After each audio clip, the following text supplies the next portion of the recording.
It is week 22. We are on letter V and we are doing a mono weight letter V with a playful slab serif.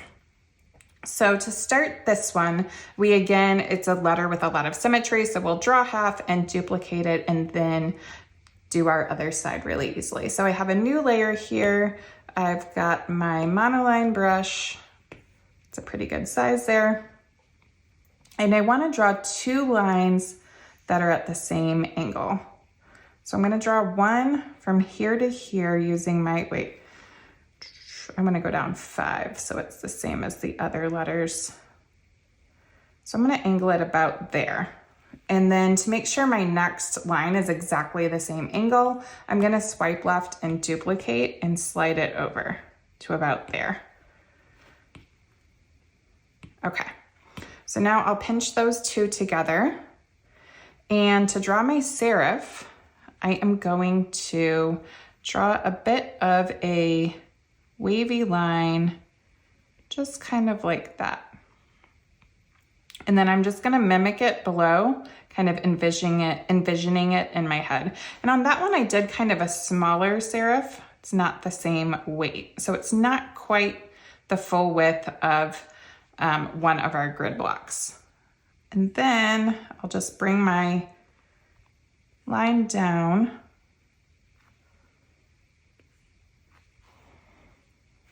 And now we can swipe left, duplicate, tap the arrow tool, tap, flip horizontal, and then just kind of slide it into place here. Maybe bring it down a wee bit. Now I can pinch those two layers together and draw my bottom line. And now I can just fill it in. So I'll drag and drop and then click continue filling. And that came out pretty good and easy. That's a really easy one. So that is really it for this week. If you wanted to adjust it, see how it's so much thicker at the bottom here than it is in other spots? You can duplicate it, bring a new one over just so we're not messing with our original. And you can play with, let me see what I've got here for eraser. Kind of bringing this down farther and even changing the angle so it's not a monoline anymore, and just playing with different looks and seeing what you like best. I'm just going to use my selection tool to delete out some of that. Oops, I didn't mean to copy, I meant to cut. All right, so I'm just going to select it again. I can click remove, I can 3-finger swipe down and click cut, and you can see that gives it a lot less bulk at the bottom. Just personal preference. I ended up going with the bulkier one, but I kind of like this look too. You want it though to be nice and squared off. So I'm gonna erase a little and then draw it back in so I get that nice sharp point down there.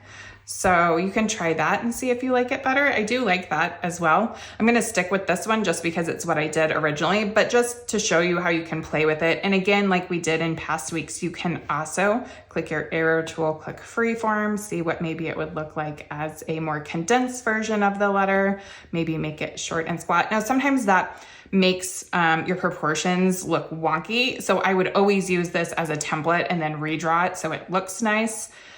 Some designers would say that's a big no-no to mess with it like this, but I do it all the time. So I'm just throwing that out there.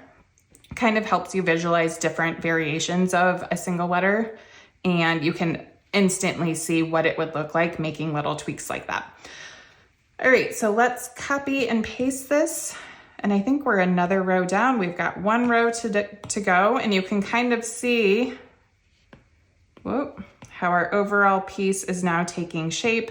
And then you'll have this cute art print at the end, and you will also have an easy reference sheet if you're sitting down to letter of various serif styles that you can work from, whether you want to mix and match them into one piece, you want to do an entire piece with the same serif. I hope this will be really handy for you when we finish it.